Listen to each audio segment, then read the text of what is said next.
नमस्कार मंडळी, स्वागत आहे तुमचं आजच्या व्हिडिओमध्ये. तर मंडळी हो का, आम्ही आता इथं बुरकुंड गोळा करायला.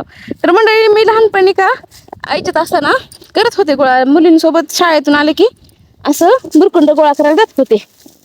आणि आमच्या कारभाऱ्यांना माहीतच नाही. आमच्या कारभाऱ्यांना वाटतंय मला शेतातलं काहीच माहीत नाही. तेव्हा खाला बुरकुंड म्हणते. ही ज्वारी जी कापून काढलेली ज्वारी आहे का, त्याची पुढं राहिलेले त्याला आमच्यात बुरकुंड म्हणतात. तुमच्यात काय म्हणतात कमेंटमध्ये नक्की सांगा. आणि तो का तिथं कारभारी गोळा करायला बुरकुंड आणि नको तर मी करायले. तर म्हणजे ही कुजून पण जात आहे, खात पण बनतंय. पण आम्ही कशासाठी गोळा करायला, तर आम्हाला इथं चहा करून घ्यायचा. तुम्हाला मी मागच्या व्हिडिओमध्ये दाखवलं होतं. छोटंसं गाडगं आहे आमच्याकडं चहाचं, आणि त्याच्यामध्ये चहा करून पितो. तर हो का, आता चाललेत कारभारी दोन हातात घेऊन बुरकुंड. आता मी ह्याच्यात घेतले आणि हो का माझी साडी तर फिटून गेली. म्हणजे ही साडी घालून चालता येत नाही, शेतात आली साडी घालावी लागते.